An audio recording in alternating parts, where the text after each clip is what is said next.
just how precarious the position of many local authorities are. However, I'm glad to say that today we will be presenting a budget which does not, unlike most local authorities at the moment, result in massive cuts in services or have to dig into reserves, because you can only spend reserves once and that's it. So those councils who are only avoiding having to issue a Section 114 notice by digging into their reserves just to meet their present revenue commitments, they can only do that for so long before they too will be in a difficult financial position.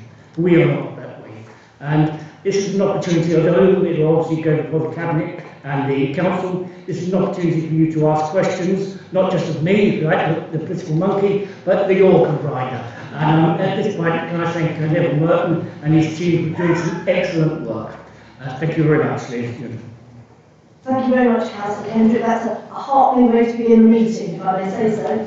So I'll move over to Neville, who's going to present to us, and we're going to present in sections, and then there'll be an opportunity after each section for councillors to ask questions, and I will be making sure that I speak all hands that are up so that everyone can say their important question. Thank you very much. Thank you very much. So, yeah, I've got a very short presentation which will help set the scene, and then we'll go into the individual sections. There are 8 sections, as you'll see from the agenda, some of which will have more interest for people than others, so some we can skip over. And I think, just to allow everybody the chance after each section to raise any questions that we may have, I think will work quite well. So, just to set the scene really, and to go back to the current year's budget, and when that was set in February of 2023. So at that point in time, the council agreed savings over the period to 26-27, which was the extent of the medium-term financial strategy, of 6.7 million. And as Councillor Kendrick has already alluded to, the whole of the MTFS at that point was balanced without drawing down from our reserves. So the income of the budget in all of those years was offset by expenditure which was equal to it and no more. And this was a conscious strategy to allow the current, or the 23-24 year to pan out with a focus on the revision of the corporate plan. And so you'll be aware of the consultation and engagement exercises which are taking place on that. And so that's been important, officers and indeed yourselves as members being able to concentrate on developing a new corporate plan rather than coming up with new savings across the individual services. That said, of course, that although it was balanced in February, by the time we got to July, when we did an update report for Cabinet, inflation in particular had reared its ugly head and had made a specific impact on the budget estimations for 24-25 and the remaining period of the MTFS.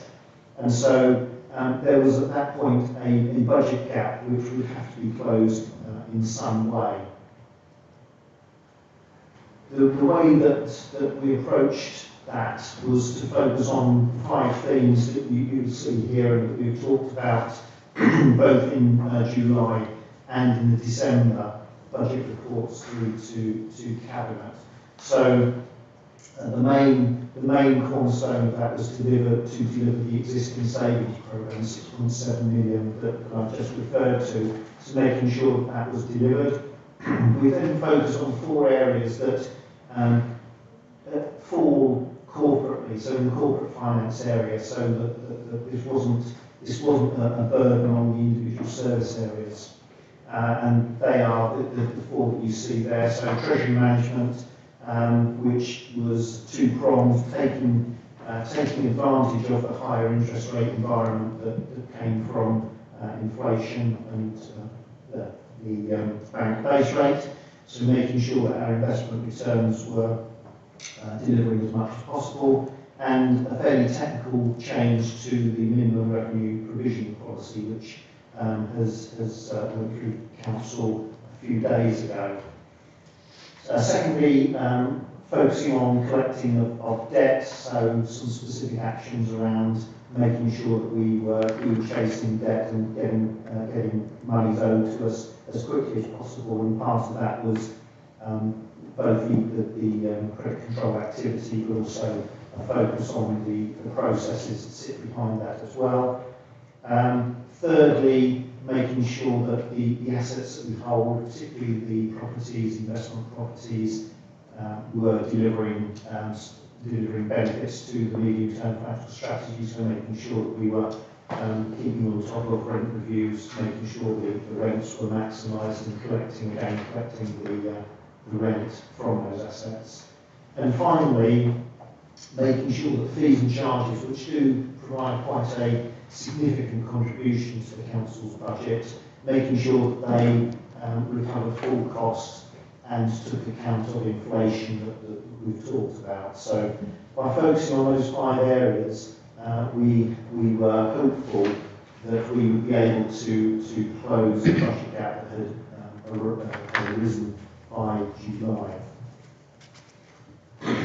This is a summary of the existing new savings against the savings target. So I talked about 6.7 million that was agreed in 23-24 budget. That's the top line. The second line shows how that has been rephased. So we spent a lot of time looking at the savings and making sure that the delivery was on track in terms of timing and quantity. And what you'll see from this is that there's been some rephasing over the years, but overall the amount of savings which have actually not been found to be achievable is the 93,000 is quite small.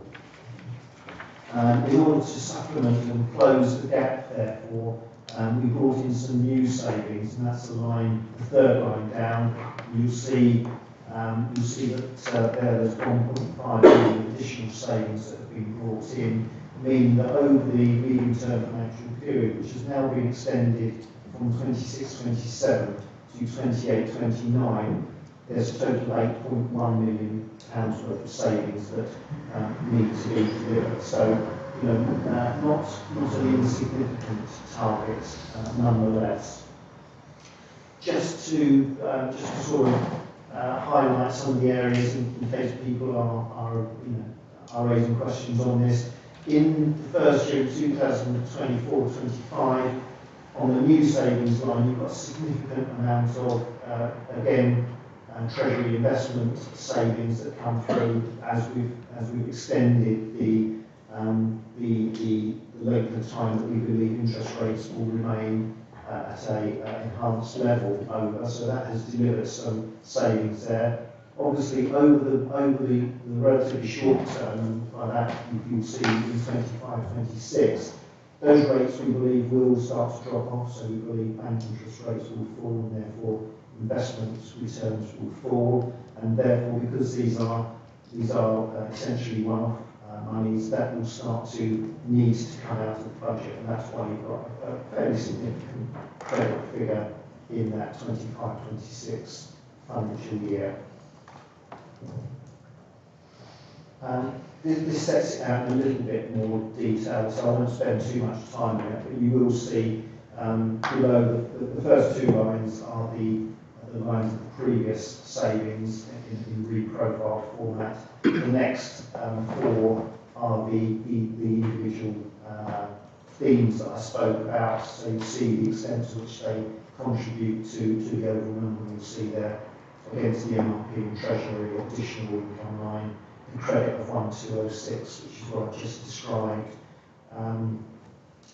The other important thing to take away from this chart in particular is the line, the penultimate line, the residual gap. So for in all of the future years of the MTFS, 25-26 onwards, there are savings gaps that have opened up, and we haven't yet closed. So, and there's a very specific reason for this that is, I think, quite unique to this point in time. I want to emphasise this, which is really important.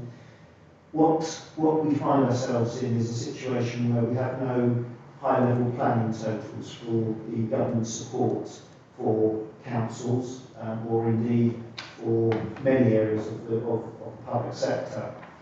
And so coming up with a number which we believe to be robust and what that savings target needs to be is really extremely difficult. And my position on this is that I don't think it is appropriate to start finding proposals to close those gaps until we are sure how much money is going to be provided to local authorities and the public sector. So that is why you've got budget gaps in those years that we're not at this stage proposing to fill. Once we have a spending review, and there will be one in 24, once we have a spending review and we're able to understand what money is available, we will review those figures and take appropriate action to close whatever gap that turns out to be. And at this point in time, I cannot hand on heart say they are the right numbers to be aiming for. So I think that's a really important message. We had a provisional settlement just before Christmas, literally just before Christmas. Some of the key things that told us, some fairly technical changes between the business rate multiplier, so business rates, national and domestic rates, that forms up one of our one of our larger income streams. The government took the decision that they would split the approach between what they call standard multiplier and small business multiplier. Previously, they'd operated and moved in the same direction. For a number of years, they had been frozen, so notwithstanding the fact that they would normally move by inflation over the last 3 to 4 years, I believe, they have in fact been frozen. This year, or 2024-2025, the government took the decision to allow the standard multiplier to rise by inflation as it is normally supposed to. So that has gone up by 6.7%, which means that the amount of money that we collect directly from standard rated businesses will go up by 6.7%. However, the small business rates multiplier has again been frozen. Now, the impact of that would, in all other circumstances, be to deprive the council of income, and so the government provides a Section 31 grant to us to compensate for that, as if it had gone up by 6.7%. So that's a change that came out of that provisional settlement. Although it sounds like a very straightforward change, it has caused an awful lot of problems across the sector trying to work out how they have done that and how the grant will work. So nothing is simple in these things, unfortunately. A couple of other things which are really important. So previously we received a reasonably large amount of grant from the services grant. A significant proportion of that was moved as part of the settlement out of the services grant, which went to all local authorities, to the adult social care sector. So it moved from all authorities to upper tier authorities, those with adult social care responsibilities. That meant that we lost, because we don't have those responsibilities, we lost quite a bit of resource from that move. However, the government continued to maintain a funding guarantee which was based on those elements of the core spending power increasing by 3%, which is the core components of core spending before the application of council tax. So there was continued some protection, and indeed some of that services grant reduction was put back in by the funding guarantee. What's happened since the provisional settlement, and again you've seen some of this playing out in the press, so there was a significant movement from some MPs for more money to be made available. And the government very recently made available £600 million nationally to supplement the provisional settlement. It will appear in the final settlement, which will appear in the next couple of weeks. A further 500 million of that will go again to adult social care authorities only.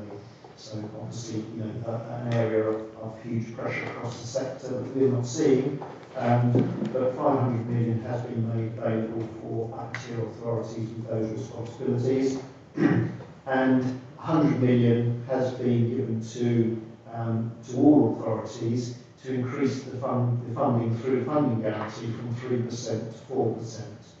And again, it's not quite as simple as working out the impact of 1%, because as it's applied through the funding formula, some authorities will fall out of the funding guarantee, and therefore some of their resources circle round and apply back to the authority. But we think that it's worth in the region of 190 to 200,000 pounds to us. So as soon as we have a further figure on that, we'll be able to firm that up. So the last couple of slides I've got on here really are the key recommendations for the two areas. And the two areas I'm talking about there are the general fund and the housing revenue account.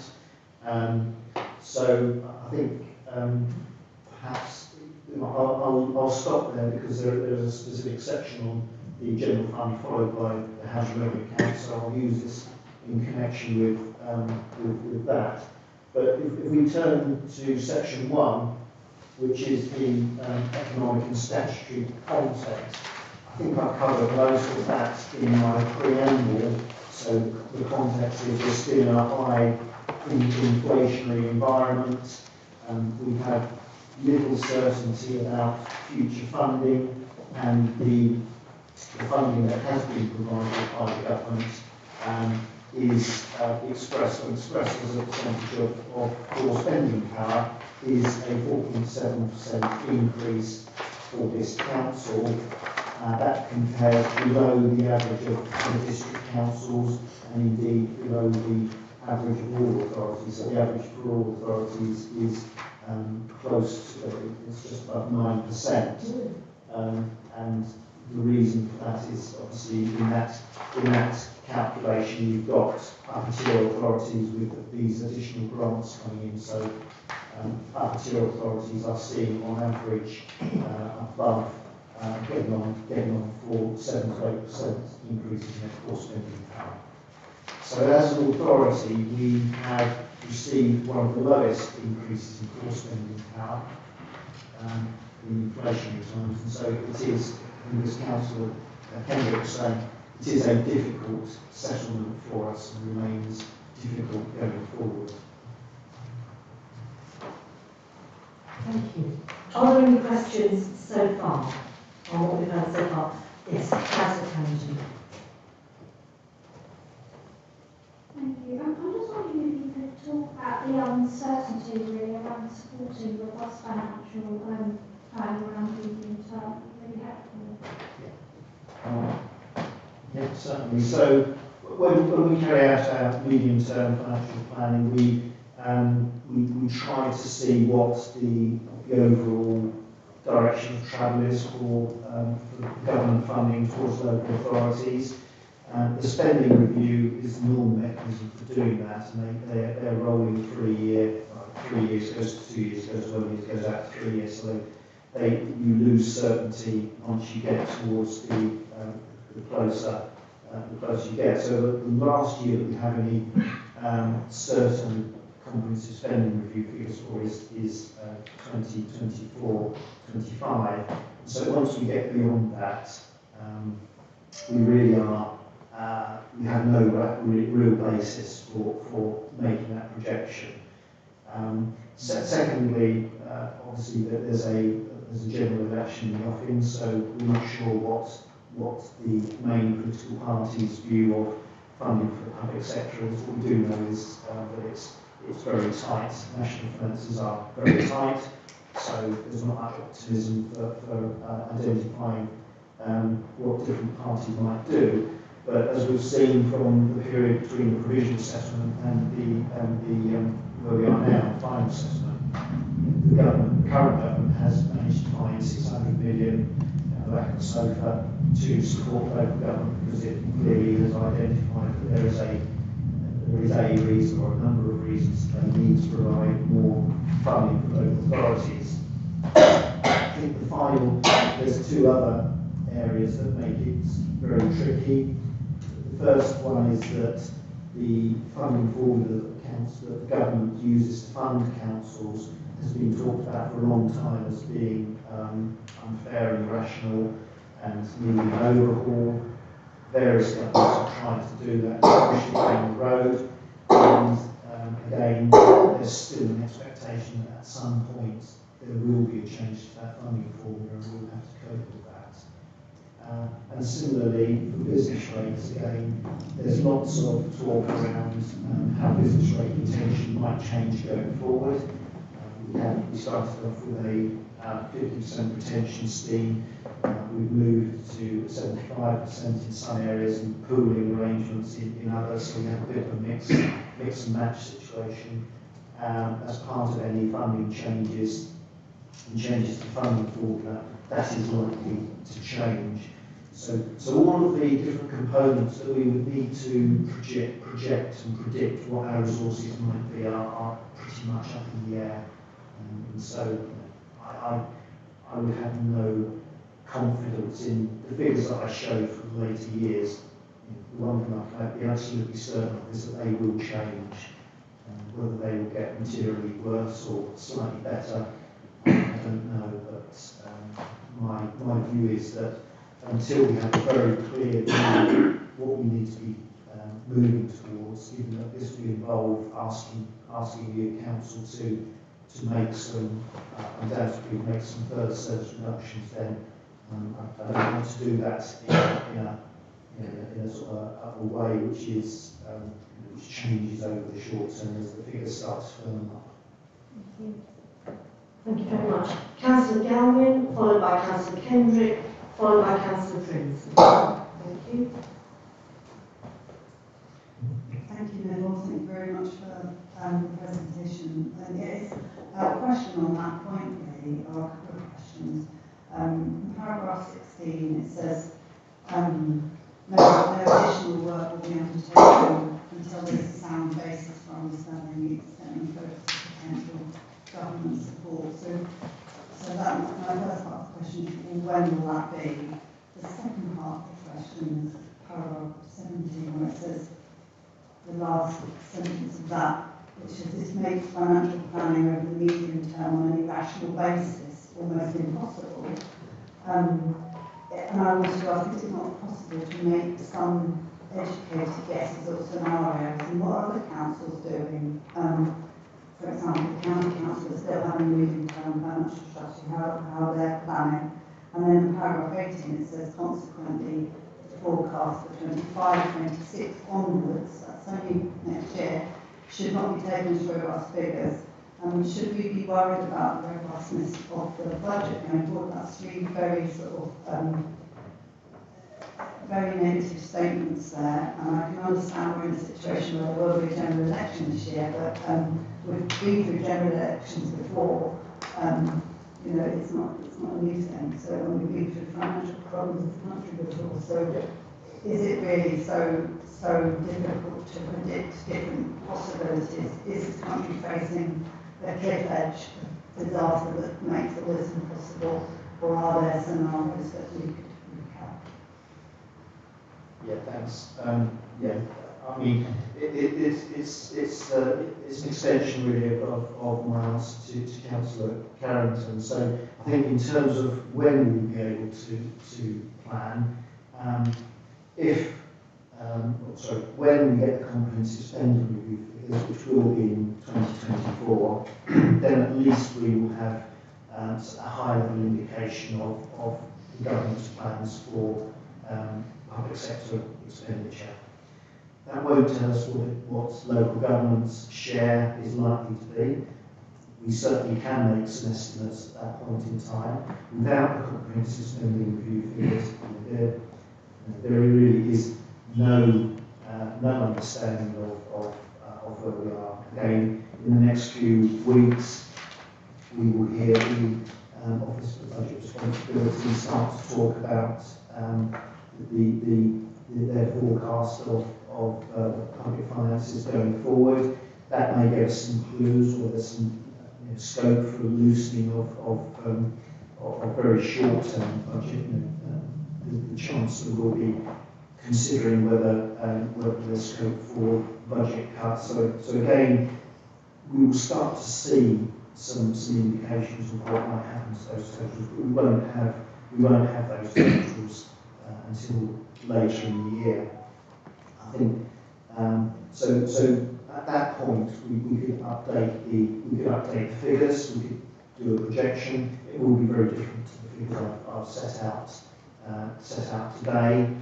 And what I'm trying to avoid is a situation where I set the organisation on a path to achieving those targets, which is the best we have at this point in time. That is our projection based on a roll forward of the current situation. That's what you end up with if things continue as they are. But one thing I know for sure is that things will not continue as they are. So other authorities, what will they be doing? Well, they will be doing something very similar. That absolutely nobody has any planning figures to do anything better than that. So they may be making a different set of assumptions, but they won't have any better planning figures than we have. So they will absolutely be doing the same as we are. We will be making assumptions, as we have in the modelling we do, that council tax will continue to be able to increase at 3% a year. I've got no idea whether that will be the case. That will depend on inflation, a whole raft of other aspects. So it is a bleak picture from an individual authority's point of view in trying to put together a financial plan. Does it indicate that the country is in a cliff edge of financial disaster? No, probably not, because the government will take decisions about the extent to which it's prepared to borrow and increase national debt to fund public expenditure or tax cuts. And so, much as we saw in the COVID crisis situation, they continue to borrow additional billions of pounds in order to do what they felt was necessary at the time to deal with the problems that faced them. They will make those judgments. I guess the problem is that they will make those judgments. Whoever is in charge following the next election, and different parties will have different priorities and different views on borrowing and debt levels. So I don't think we're on the precipice of financial disaster because the government will continue to borrow, no doubt that. Is that okay? Thank you very much. Councillor Kendrick. Thank you very much, Chair. Well, I'd like to very much add to this issue and the question of the difficulty of financial forecasting for the medium term. The Office of Budget Responsibility has warned that on the basis of the government's own autumn statements, spending on public services in the year, financial year 25-26, will actually fall by 2.3% in real terms. Now, of course, that could be made even worse by tax cuts which are promised in the forthcoming budget. But even that 2.3% is probably going to be worse for local government than that, because obviously there are some services, such as the health services, which will be protected, and there is obviously increasing cost in terms of pensions. So there will be more people drawing the state pension. I should add, both Councillor MacDonald and myself will be making things worse by drawing our state pension next year as well. Thank you. Thank you for that. Thank you. Councillor Trinsley. So I wanted to ask a question about the reserves. And I see that we've got what looks to be a healthy reserve, and I think that you should be congratulated on maintaining that. But my question is, Is there a disadvantage potentially in having a large reserve in terms of our ability to raise funds centrally as we need to? I mean, I'm aware that there are many councils that are in huge financial difficulties who presumably have spent their reserves and are therefore likely to get external subsidy, and we won't. And is it really fair, do you think, that a situation where we've been prudent and we've managed to reserve potentially puts the city of Norwich at a disadvantage? So the answer is no. I don't think that's the case. Those authorities that have exceptional financial support, it comes in the form of what's known as capitalisation directions, which essentially allows them to borrow money in order to fund revenue expenditure that they wouldn't otherwise be able to afford. And the bottom line is that money that they borrow still has to be repaid. And so the reason why you often see associated with Section 114 notice the imposition of commissioners that come in to run the authority is they come in, they make sure that the authority takes decisions that will allow that to be that additional debt charge to be repaid. Typically, in most of the authorities so far, that has involved going in and selling the assets which have caused the massive debt levels and debt repayment costs in the first place. So, what's actually happening is that the capitalisation direction is giving breathing space for revenue activity to continue whilst those assets are sold off, debt is paid down, the debt burden of that authority reduces, and it gets back on course. But of course, it's not even as simple as that, because to repay the sort of levels of deficit, the assets that you have to sell don't always match that. And what you've seen in Thurrock in the last few days is that they've managed to sell £700 million worth of their solar farms that they invested in. So they've got £700 million worth of cash to repay their debt, but their debt is above £1.2 billion. So they've still got £500 million worth of debt to repay and to service until they do repay it. Now they no longer have that asset, so they sold the asset at loss. And the only way that is going to happen is the commissioners will continue to force them to cut other areas of expenditure. So their core revenue budget will continue to be under extreme pressure. So all of the services that they provide, and there are upper tier authorities that have got all the pressures on adults and children's social care that we're seeing, all of those will have to be covered off and recovered even further by making further redundancies and cutting expenditure. So absolutely, I want them to be in that position. Thank you for that. Councillor Stommard, please. I'm going to ask you a question, Nev, just a bit building on that. The government has actually been criticising councils which have significant reserves, and Michael Gove has been suggesting that councils should be using their reserves in order to offset any savings that they need to make.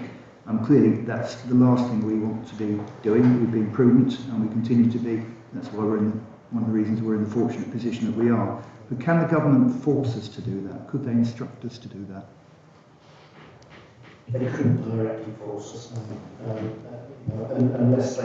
unless they put commissioners in that took those decision-making powers away from a council. They couldn't force you to do that, and that's why you are getting increasingly hard-nosed exhortations from the government to do that, because they can't force it. They want to try and I suppose shame authorities that do have large balances into using them. Of course, having reserves and balances are again an area in itself. So we have both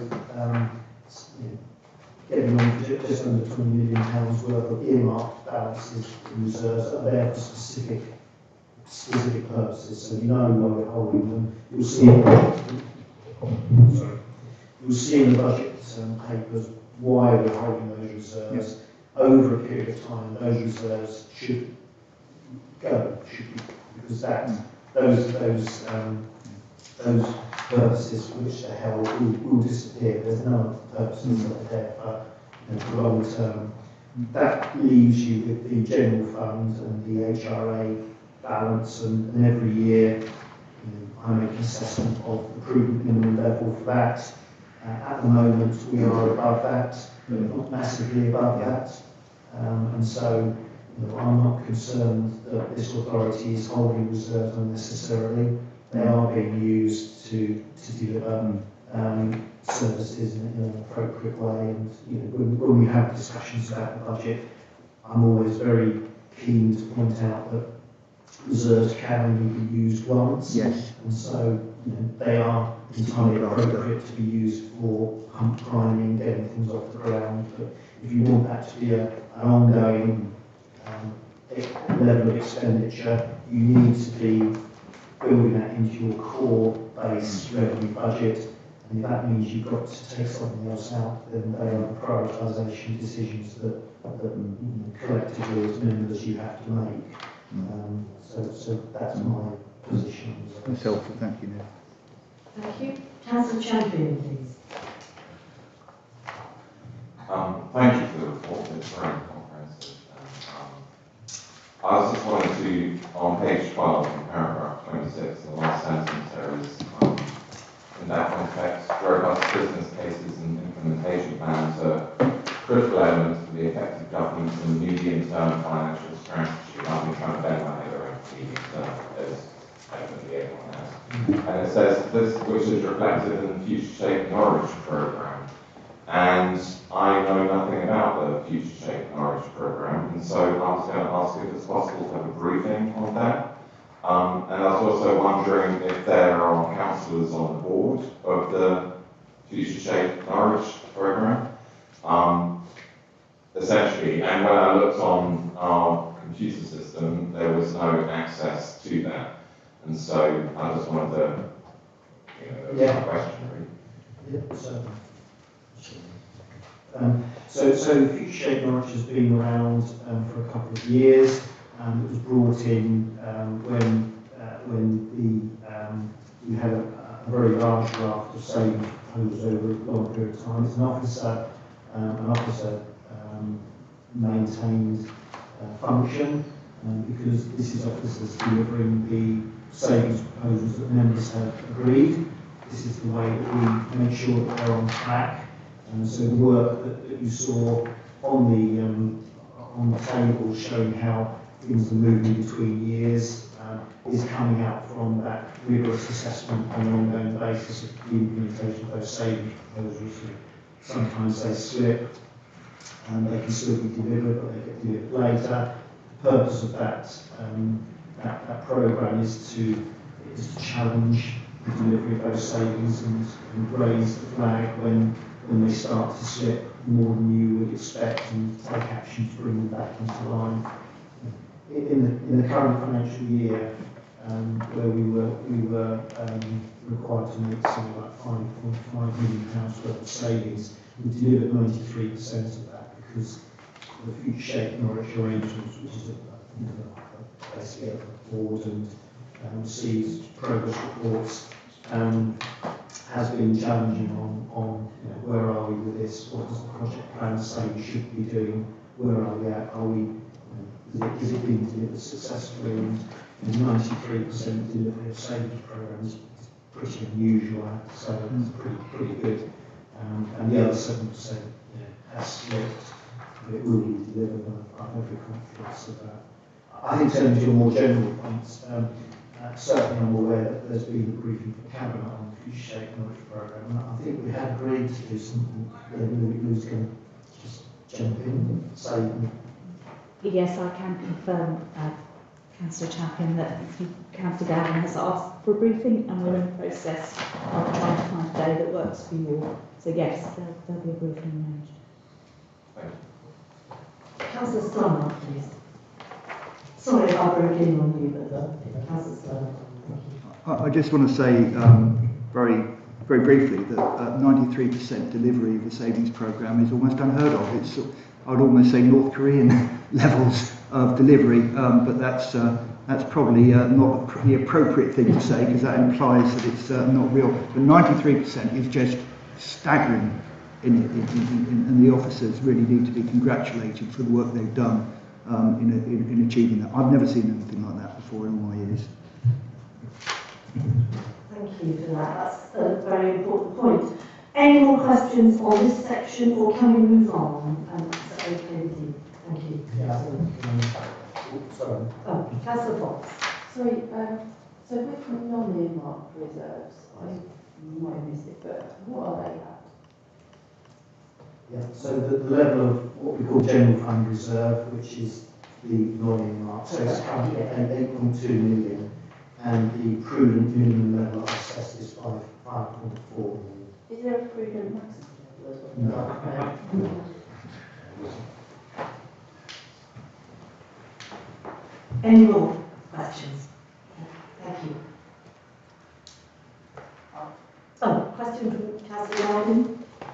It might be that we'll deal with it under the consultation, but page 11 says this explains why the corporate plan consultation is being undertaken so thoroughly and widely. Are you using your microphone? If not, can you please?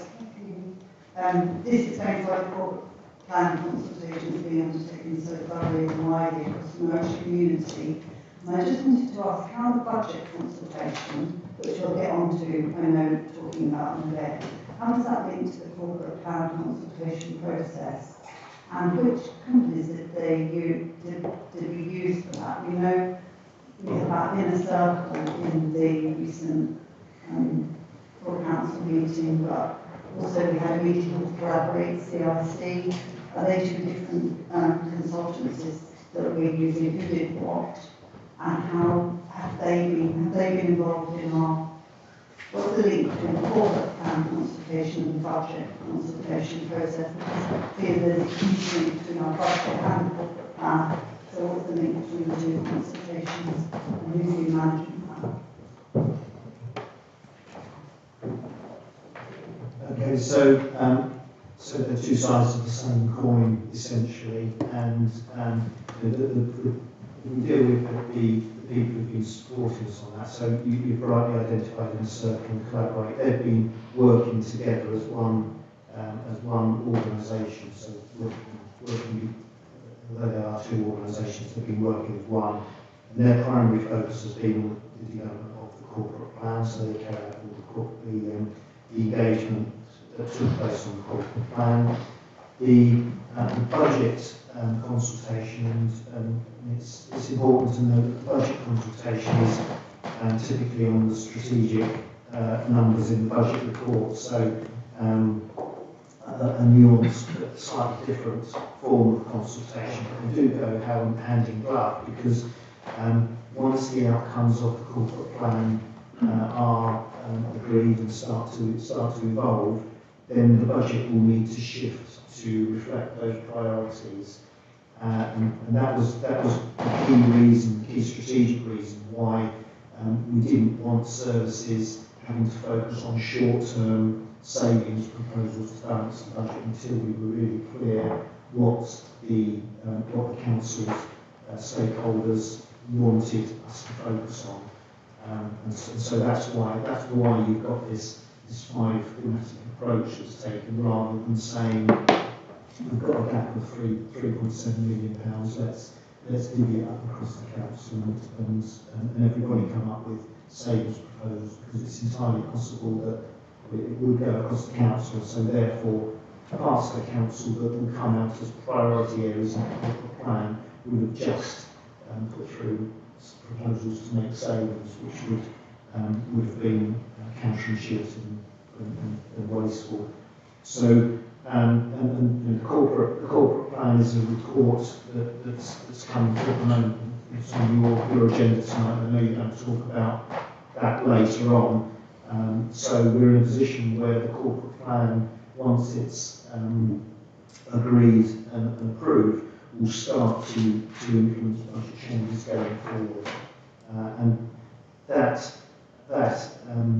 the as I've sort of set out, that's why we took the strategy for the revenue budget that we did. It also informs the capital programme and the fact that we've held off putting forward significant capital programme schemes again until we know what the priorities of the council are from the corporate plan. Because capital investment again will be a pretty strong strategic plank of how this council delivers its priorities going forward through both capital investment and changing its core budget. Thank you very much. I know that Councillor Galvin would like to come back on that, and then I can see Councillor Osborne would like to. Just to clarify, what input did Inner Circle and Collaborate CIC have on this budget consultation? So they didn't provide significant input into the budget consultation at all. They focused on the corporate plan.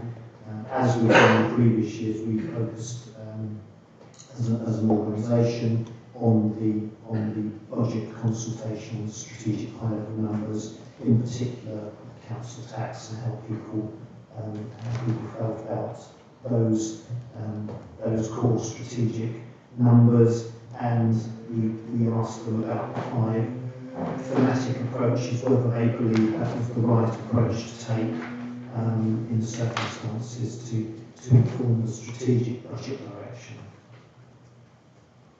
Thank you very much. Councillor Osborne. It's more on the corporate plan consultation, on the budget consultation. I wonder how much that costs, that using what is called the Collaborate CSC and Inner Circle, how much was that? I don't know that anybody's got the number here tonight, but we can get that across to you. Thank you. Anybody else want to speak on this and ask a question? In which case we'll move on. Thank you. So just in terms of the general fund on the slides at the moment, they're the key numbers and the key issues in the general funds area that we haven't already discussed. So a proposal to increase the council tax by 2.99%. Regulations say that you can increase it if you're not an adult social care authority by no more than 3%, which means 2.99% in practice. That means that the Norwich element of the council tax, so just to remind you, in addition to the Norwich City Council element, there is also the element for the Police and Crime Commissioner and the County Council. And the County Council is by far the largest element. The Police and Crime Commissioner is similar sort of level to our own. But the bit that's important for the Norwich residents is that our share increases by £8.63 a year, from 288.59 to 297.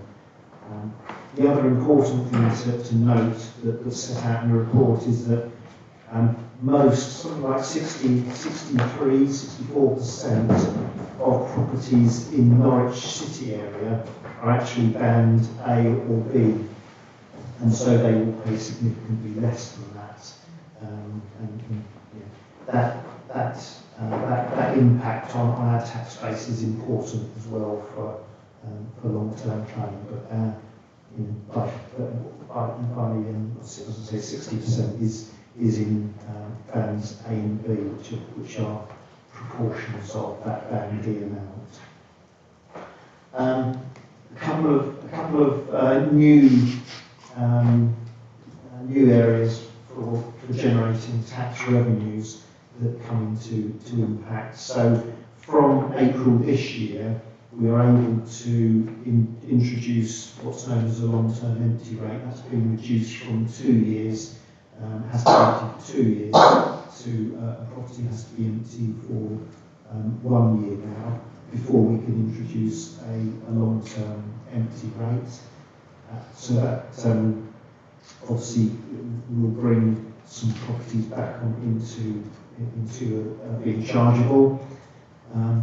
The second one, which is again, an issue that's more prevalent across other areas of Norfolk, but it is a small, we do have a number of second homes where people use use it for holiday homes purposes, and from 2025, so for next year, we are able to introduce the premium of 100%. So the charge on that property would rise from 297.22 under the new rates. That would be doubled, so it's 100% premium. Again, another £297.22 on top of that for any homes which are not the main or sole residence. So a couple of measures that have come through government regulation that allow us to increase the number of the chargeable dwellings or the rate tax base. So I think in terms of any questions on that. Councillor Galvin, please. Just to check, so is that when, will everyone bring that in then, or that's a choice? So that's when everyone's allowed to do it, and we're choosing, all different authorities be choosing to do that or not in 2025? Or are we waiting to be able to do it, or is that a national picture? That makes sense. Yeah, so the regulations which have been they've been going through the process for a while actually. If you look back to last year's budget papers, you'll see a similar recommendation, but the actual regulations didn't come in until I believe October, and you have to resolve and give a year's notice, which is why it's from 2025. If we make this is the earliest point at which we can make a decision with the regulations being enforced, so it's the first opportunity we've had to make that. That's why it will only come in from 2025. Every single authority will be making a decision either to do this or not to do this, so it's not mandatory, it's a choice. If I were asked, I would imagine most authorities are likely to go for this because it's an issue in most local authorities to a greater or lesser extent. We know some other Norfolk authorities where it's a very significant issue, but most authorities will be doing this because it's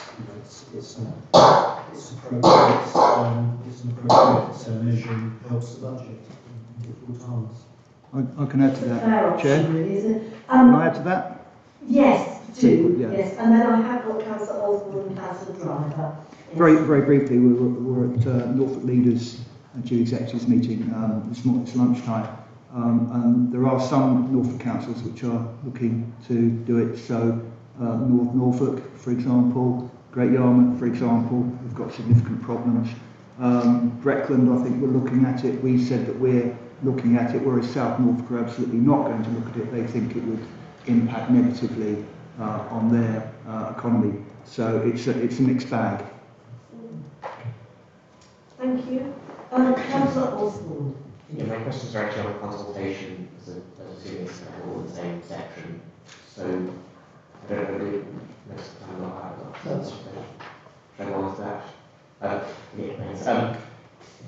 I'm just wondering what's the objective of the consultation? What are you trying to get out of it, I guess? So the consultation really is seeking the views of people across the authority. Technically speaking, the regulations require us only to consult with business ratepayers. That's what the rules say, so we could legitimately just go to our businesses and rather perversely ask them what they thought about the council tax increase, but that's what the regulations say. But obviously it's good practice to understand what our residents are thinking. Of course, what we're trying to understand is in most years whether they agree with the approach we're taking, whether they feel we could be doing more, whether they agree that the council tax increase is reasonable, and I guess whilst you would perhaps expect people to always vote against a tax rise, if as long as we explain the rationale for the council tax increase in particular, then I think what the consultation shows is that people do respond in a rational way to that and understand that we face inflationary costs, and this is an area of our income that if it's not increased in line at least with inflation, then that causes us a different problem, which typically is having to make cuts to services. So what we're really trying to understand is the balance of increasing income and the proposals that we've got in this budget to increase our income sources primarily, as opposed to reducing services to residents of Norwich. That's essentially the balance we're trying to get, and it's incumbent on members when they're setting the budget to take that into account in their deliberations. So what people are telling us through the consultation should be in the forefront of people's minds when they're deciding what to do. So can I ask, just as a follow-up to that, what do you do with responses, particularly with some free text responses at the end of the consultation? Because what I would expect to see in a consultation like this is statement of intent on how data will be used, obviously, but also not just the data protection purposes, but how they're going to be built into, and expect to see a response from the council to the people who filled in the consultation saying this is what you said and this is what we've done as a result. And what I don't understand from this is what you're trying to get out of is what the responses will do, responses.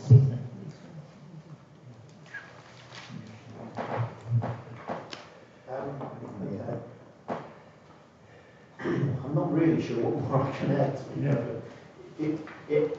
It's an exercise that seeks people's views and puts it in front of the cabinet and the council when they're taking the decisions on the budget. So we are, as officers, we are putting that information in the same way that all the other information is there in front of members, so they can identify that if there is a different approach that they wish to take, an alternative approach. So certainly in terms of free text, where people often do suggest lots of different ways in which alternative approaches could be taken, then members will review that and make a decision whether or not they think that's a reasonable approach to take against the budget that they are proposing. So it absolutely feeds into, and that's why it comes in at this point of the process, because it has to feed into the discussion and debate about whether the budget is the right budget.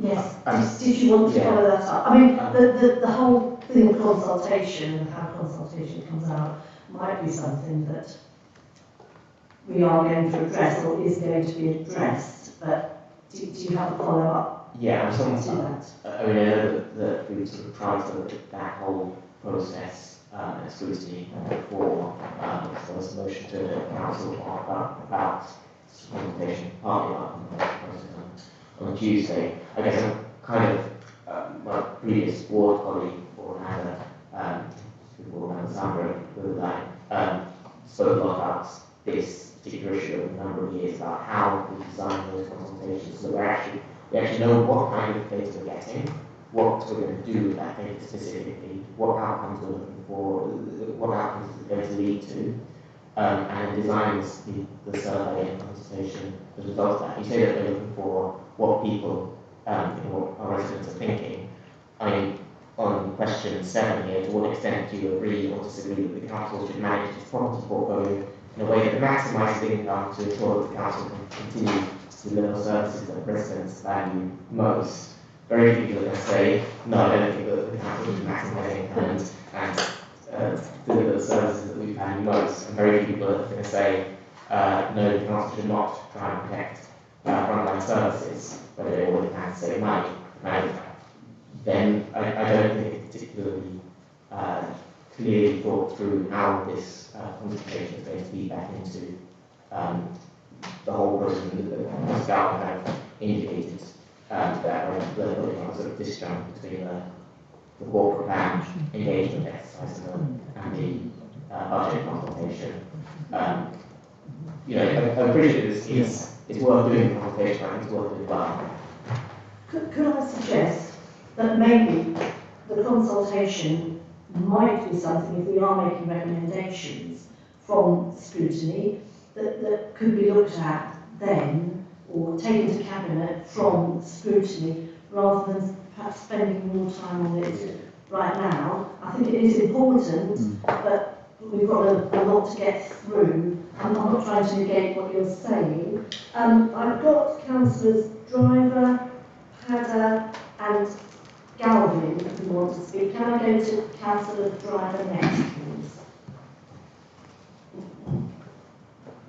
Thank you, Chair. I was going to say what James is finished off with, but we're going to take that at a different meeting, are we?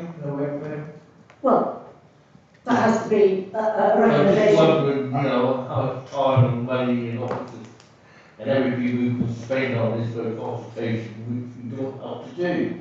And then speaking on certain questions, I think we can, there's one in here about shall we work 100% council money for empty houses and stuff like that. So 4 people said yes, 21 said no.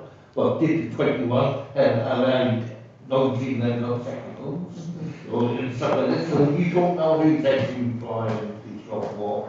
So this is really to make up data for the Norwich City Council, really, to find out who's out there and who's doing what and percentage-wise and stuff like that. So I think the idea of doing these are quite good. The outcomes, well, you can be there all day, Joe. We can spend millions on trying to work out what outcomes we want every single day of the week. And we forget everything else we do in council. I just think these are ideal, what we're doing.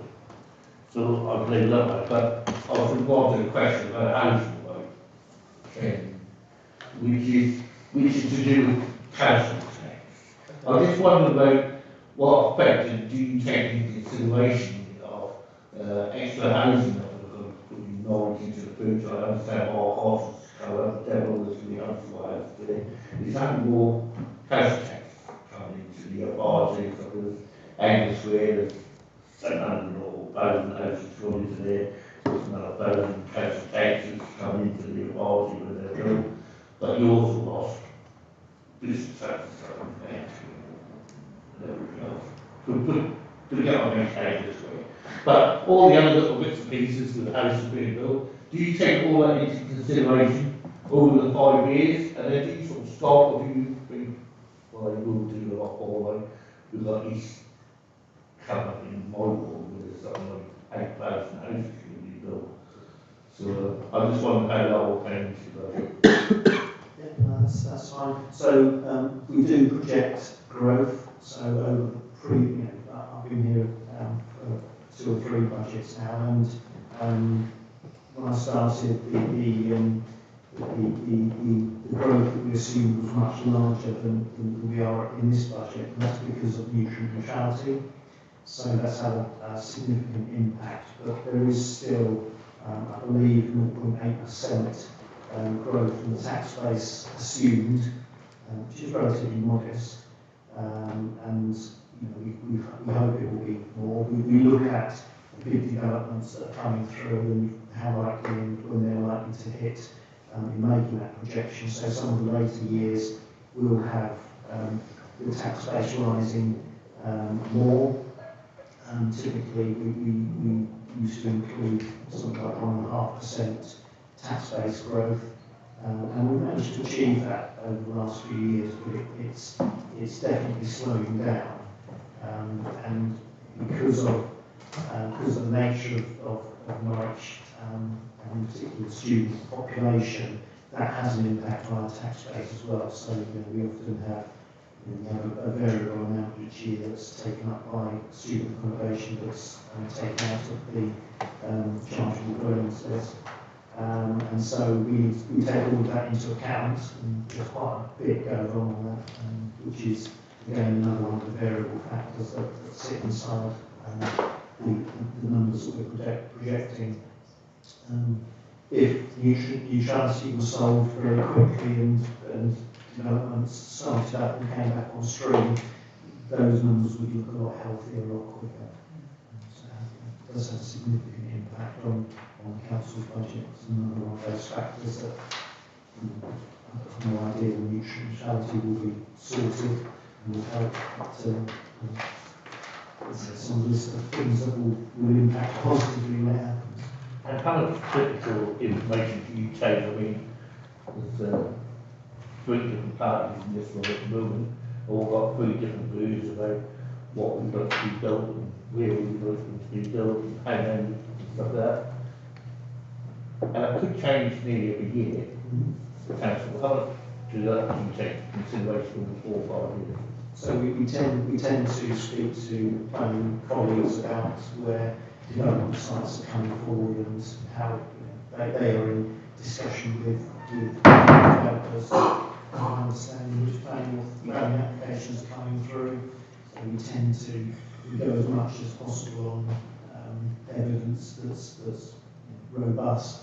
We will make assumptions in later years because looking into 5th year, 4th and 5th years is probably going to be based on where we think sites are likely to be developed and actually the economic environment that developers are working in. And so at the moment it's pretty subdued because inflation again and interest rates are so high. So it's not a good environment to be putting in high cost developments when you're in that economic situation. Thank you. Thank you very much. Councillor Paddy, you have been very patient.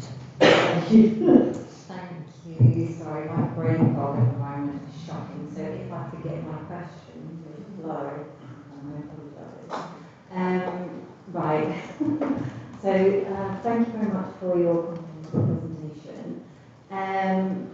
So my question is, going back to your presentation on point 4, can you explain a bit more the context of the evidence base for the long-term NT rate,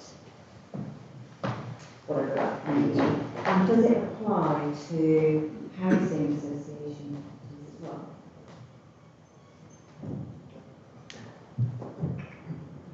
Don't know is the honest answer. In terms of how it applies to housing. Yeah, like orbit homes, for example. I mean, it doesn't matter if you don't know. I'll have to think. I'll come up with an answer. I don't know is the honest answer at this point in time. I mean, the logic behind it is that there are properties which become derelict or unused, and this is about bringing properties back into use for somebody. So it's a sort of a negative incentive, if you like, to bring properties back into use that have not been used. They're not necessarily second homes, but where they've not been used and they're very much to be used. It's a good approach. That's the What the thinking was. I sort of feel it would be unlikely to be housing association homes, don't you? Well, yeah. Or it should question, yeah. You should. So I have got Councillor Galvin, followed by Councillor Fox. Is there anybody else on this section? We're on section 2, I'll remind you, of 8 sections. So Councillor Galvin, thank you. Thank you, yeah, I think we're making good progress. We are. It's midnight. We've got Mike here and cabinet members, so to ask them directly, because they've just said it's incumbent on members to take into account the consultation and our deliberations, and he said it should be in the forefront of our minds when we decide what to do. And so really to ask them how they'll be using those three responses, and what they've looked at them so far, what they've thought, what they're going to do with them, but also to ask what they think of the response rate, really, because there's 281 completed surveys. How much can we use them when that's gone down from an average response rate of 1,140 over the past 6 years, and that equates to less than 0.2% of city residents. So how much weight will you give to them, and how worried are you about that difference, particularly when there's a really poor level of diversity? So 0% of respondents identified as Black, African, Caribbean or Black British. So it's a very poor response from the whole city, even poorer response from our diversity of our city. And what have you picked out? How are you going to use it as a cabinet when moving forward? And what are you going to do about that clear diff and lack? So I'm going to throw it back at you actually, because actually it's all councillors when considering the budget and deciding how to vote on it need to take those things into account. So we all do. It's for all of us, not just the cabinet, because this goes to full council and you can amend it to reflect your priorities, or if you think there's something that the public have said that hasn't been brought out, you can do that. So it really is a collective responsibility that you've got, and I think actually kind of misunderstands the role of cabinet really to suggest that we're more important in this, because actually you can vote against it if you like at full council. I do agree the response rate that is disappointing, and I think I'd welcome Scrutiny looking at how we consult. I think it's very timely for us to do that. And the other thing I would say is, it is difficult, isn't it? You've got to get the questions right. You can have question 1: would you like to see better council services? Question 2: would you like to see lower council tax? And it will be yes to both. I mean, that's basically, in many ways, that's why people elect councillors, to make these judgments.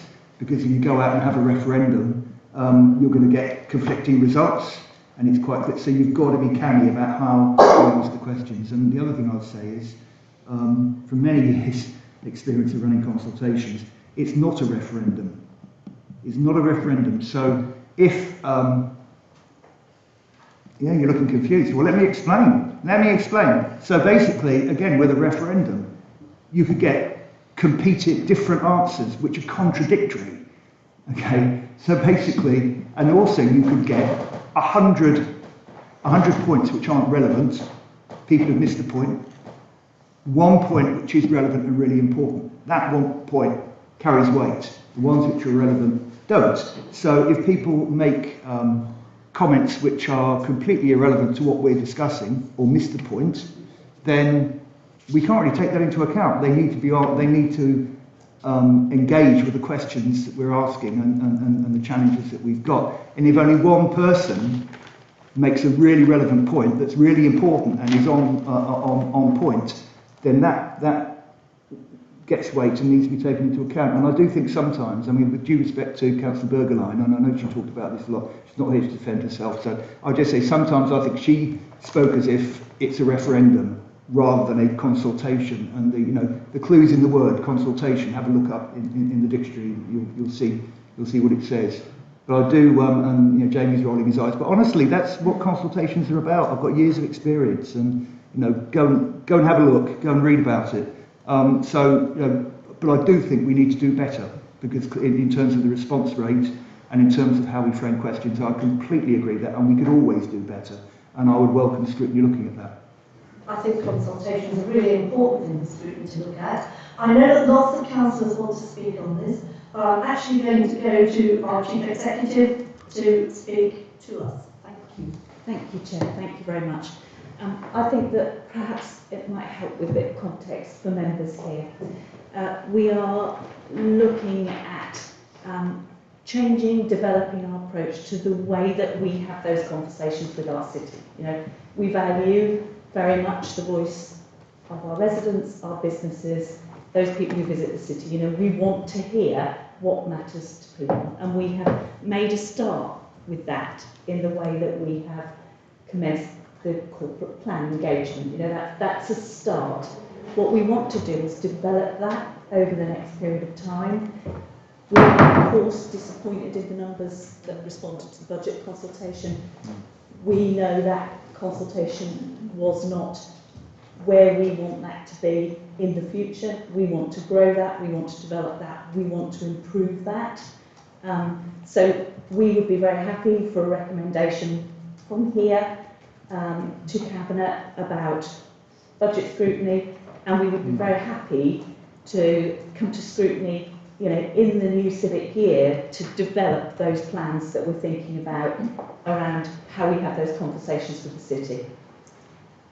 Thank you very much. I'm going to suggest that we move to the next section, and that maybe at the end, when we're looking at recommendations, we look at the recommendation maybe on consultation that would go forward. I am concerned about the time and about we still have a substantial amount to get through, and it is really important.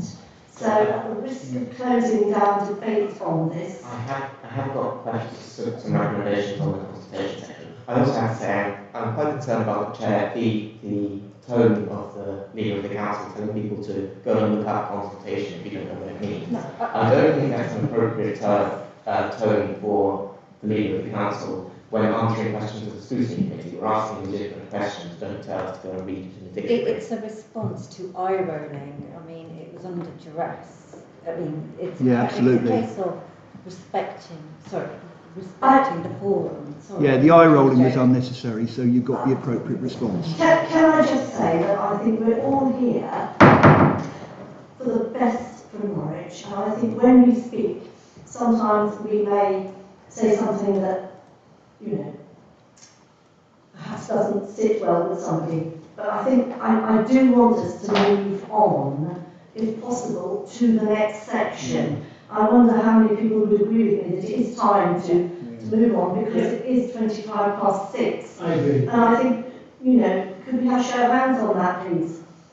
Because if not, I think we will still be here at 9 o'clock. You won't, but I do feel we should move on. Can I have that show of hands and get some, you know, I'm putting my hand up, because I think there are such important questions. While we've got Neville here, and the opportunity for questions on the budget, but we can make those recommendations maybe later on in the meeting. Would that be fair? Thank you. I see some people thinking not. Could we go on to section 3, please? And possibly we will revisit if we have time at the end of the meeting. Thank you. Thank you, Chair. A new slide. Again, the key recommendations in terms of housing revenue account, in terms of decisions. The rent standard, which governs the decision making over the last few years, in fact, has been re-emphasised that average rents can increase by CPI, the Consumer Prices Index, plus 1% as at September of previous year. That implies a rent increase of 7.7%, and increases the average rent, as you see on the slide there, by £6.91. So, just for context as well, in previous years, the rent standard has been set at -1%. It's set at -1% for 3 years, for a period of 3 years, which had a significant impact on the rent base of the council and cost a significant amount of money, investment money. Last year, the rent setting standard was capped at 7%, again, in the face of some fairly significant inflation pressures, well above that. But the rent setting standard is a mechanism used by the government to put a cap on rent increases to avoid them being, in their view, excessive. But it is a decision that is for the council to take, and the recommendation is that the maximum is applied. because in the housing revenue account there's significant need to maintain the existing stock of 14,500 houses, and also develop and deliver new housing that's set out in the capital programme as well. So they're the headline figures. And I think the other thing that is useful to say is that within the housing revenue account budget that's proposed for 24-25, there's a significant amount of contribution from the revenue account coming from these rents, something in the order of £10 million that will supplement the capital programme. So using that increase to make sure that the stock is maintained to a high standard and there's opportunity for investments. Sitting alongside the actual HRA budget is the HRA business plan, 30-year business plan, which came to Cabinet just before Christmas. And the budget that's been set for 24-25 is consistent with that, the short-term, the immediate years of the 30-year business plan. So again, two important documents to read and understand together what's happening, but in very broad terms, the rental increase is being used to carry out improvements and maintain the fabric of what is a quite significant housing stock. So that's all I want to say on the HRA, but we do have people available to answer questions. So any questions on, thank you. Any questions on the HRA? Councillor Osborne. Thank you. This question asked before at Cabinet or in the Cabinet briefing class, and I guess we'll look to Lou really for an answer on this.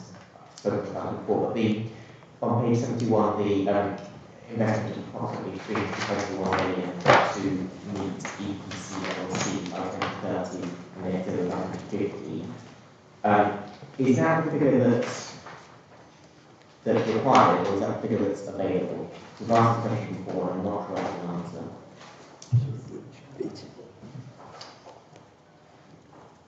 Thank you, Councillor Osborne.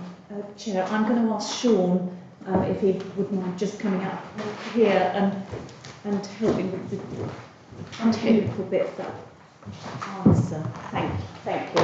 Yeah, sorry, can you just repeat that question? So the 321 million that's expected to meet, it says it's required to meet EPC by 2030 and net zero by 2050. Is that the figure that's required to meet those targets, or is that what's available? Because I know that before there was a figure of about 290 million within the HRA business plan, which is essentially maxing out what we can spend on that, which makes absolutely the right thing to do.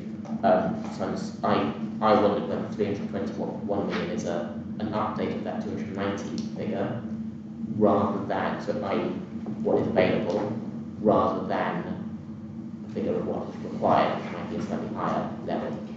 Okay, so the figure of 320 is an update on the 290 that was in the original, previous year's business plan. It isn't a figure that's available. It's the latest estimate on what we expect it to cost to provide or to get the properties to the standard. So it's not based on what's available. It is available within the business plan. It's been modelled within the business plan to ensure that it is affordable, and as you've seen prior to Christmas, that it is affordable within the business plan, but it's the latest estimate of what we believe it will cost to bring properties up to that standard. Thank you. Has that? Yeah, you've got just on that same point. So page 71 also talks about the 53 million to 2028. I believe in the HRA business plan in Cabinet recently, it talked about that as being 2024, 29. It's not a big difference. I realize it's a year's difference, but I just want to make sure what sort of that there is a way of getting that money out of the door. It's not been slipped and sort of moved further and further down, if that makes sense.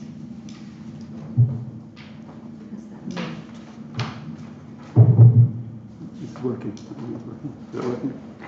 Press the, Yeah, okay. So it hasn't. It's still in the business plan. It's still modelled obviously when we roll the business plan forward, so the previous year when you look at the business plan, it would have been, it goes for 30 years, and in the following year when we refresh the plan, it moves forward another year. So the money is still within the business plan. It's not lost. It hasn't started yet. Obviously, as you explained at the time, it's going to the stock condition surveys as they come back. They'll take a whole home approach on it. But it's still in there. It still remains available to be spent, and it will be brought forward as and when the work progresses. Okay. So we can expect that 53 million to have been spent by 2029 rather than 2028. I'm just trying to make sure that the money does get spent coming in rather than Yes, I understand your question. And yes, our intention is that money is spent by 2029. Thank you. If there are no further questions, and I'm going to Councillor Fox now, please, and then I would like us to move on as soon as possible on to the next section, please. Councillor Fox.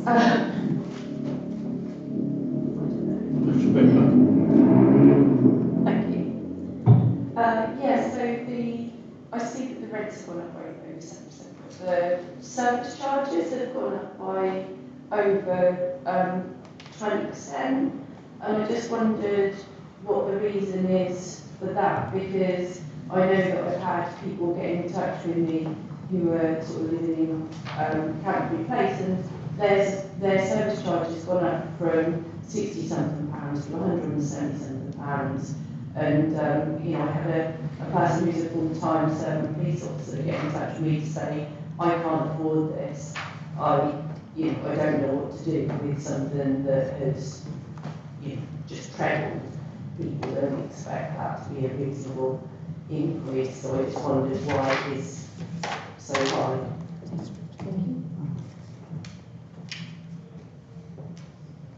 Can you point us to the page you're looking at, please?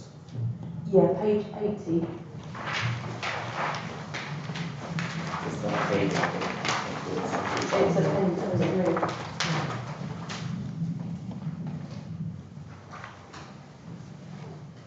Covers general service charges. Yeah. So I think, look at Sean, I think what's happening there is some additional, the actual service charges haven't gone up by 20%, have they? There's some additional service charges that were somewhere else that have gone into, was it the grounds maintenance transfer line? Yeah, so this line here represents a budget, an indicated budget of income. It doesn't necessarily represent actual service charges increasing by that same rate. So that it's not that within the budget report the individual service charges aren't included because they are still in the process of being calculated, and there's a very thorough process that looks at the cost of the budget, its cost in the following year, and what it's likely to cost to provide the service, and looks at a reconciliation of the previous year to ensure that if there's any underpayments, so the money is the following year's service charge is reduced accordingly. If there was insufficient collected the previous year, then obviously they will look to recover that in the next year.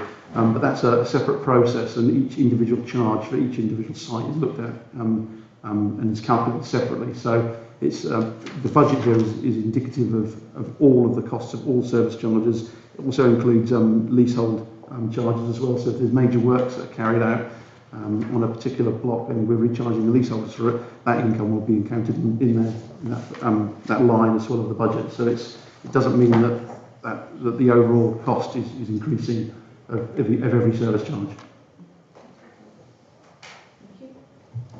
Councillor Champion.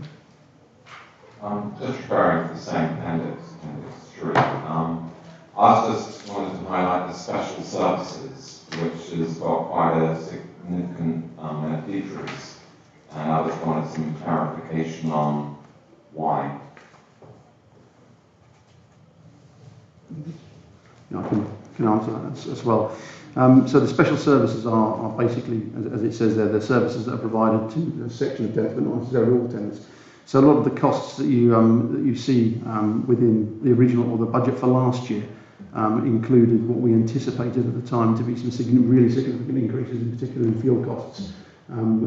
Because of although obviously the fuel costs have increased, the proposed, or the expectation is that they won't increase as much at 24-25 as perhaps we anticipated they would do in 23-24. So that's a reduction in the budget from last year. Because of the way the service charges are calculated, and because they're calculated individually, that increase was never realised. So you never actually saw the increase in the actual service charge that was shown in last year's budget. So that's why it's reduced, because it's in line with fuel costs and all the rest of the cost of providing the service. Okay, thank you. Thank you. One question from Councillor Austin. Thank you. On that same page 80, general management costs increased by 2.824 million, which is the impact of inflation. I calculate that to be about a 17% increase, which is a bit higher than the inflation in the last year. So what's driving the additional 10% or so of the increase there?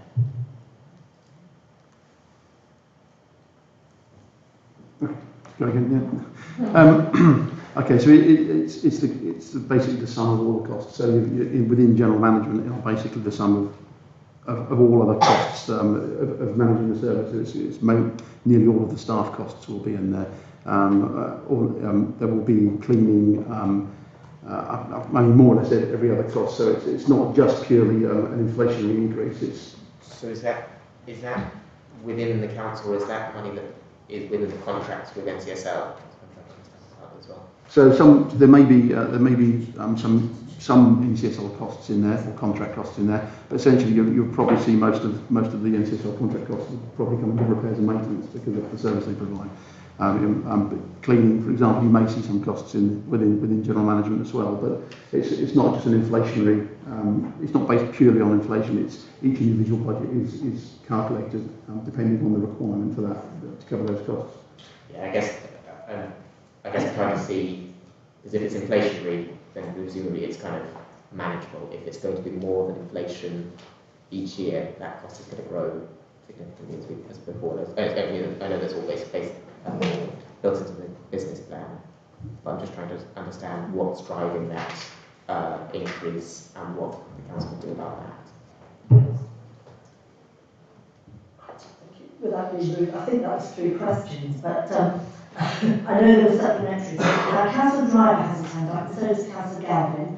I do think that at the end of this, unless they are burning questions, we should move to the next section, please. So, Councillor Driver.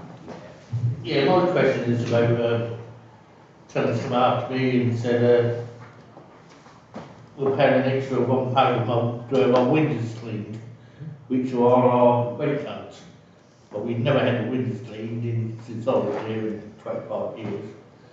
I know we don't clean windows anymore, but why are they still paying the extra £1 all the time? And do we ever take any support? So where they usually get services, they don't get any more, but the rent stays the same. Thank you. Liz. Thank you for that question, Councillor Doyle. I think we might need to take that one away and just understand what sits behind that. I don't think anyone in here could answer that this evening. I have got an answer. Well, can I just I think we have to be careful what questions we're asking here, and that they are really pertinent to the budget and not questions that, without being rude, could be asked at another time, because we are on a trajectory of an awful lot of questions, and some of those could be followed up in another way at another time. So I will just take your question, Councillor Galvin, and then we will move on. Thank you very much. I think it's a relevant question. On page 48, we've got growth proposals, a series of them. Climate change 160k, corporate plan 200k, East Norwich 270k, elections 50k, finance 130k, health and safety 60k, insurance 126k, payroll insourcing 120k, and postage 120k. So I just wanted to ask, can you explain a bit about how you allocated these sums? Might be a question for the need for the council about the proportionality of those might not. And East Norwich is 270k. What does that actually represent spending on in terms of the deliverable? And the postage, I had understood was outsourced, but is that postage not outsourced somewhere? Is that going towards that? So, you know, if that is a relevant thing to look at both proposals in the budget next month, please. Who would like to answer that? Page 48. Page 48 doesn't look like that to me. No, it doesn't look like that to me. It's a whole series of pages. Postage is actually page 65. Yeah, so that's That's just a set of questions. I actually, no, it's one question. How did you allocate these sums across these? There's two sub-questions, if you like. So each one is a different growth proposal, growth format, if you like. And I just summarise them for ease here. Would you like to answer that? Yeah, sure. Yeah, so in putting together the budget, we identify a number of pressures. So they come from a range of information about pressures that we see in the current budget. So postage, to take that as an example, is an area where there's been several price rises in postage costs over the last year. And more beforehand. So there was an identification on that budget that got out of step with what we're actually spending. It is a third-party cost, but it's a cost that comes back to us because they don't bear the risk of price rises. So and there is quite a lot of stuff which still gets posted. So whilst we are looking at ways to reduce postage and reduce that cost, there is at this point in time a budget weakness that needs to be addressed if we're to keep on top of budget management. They're all got slightly different reasons. So, for example, the health and safety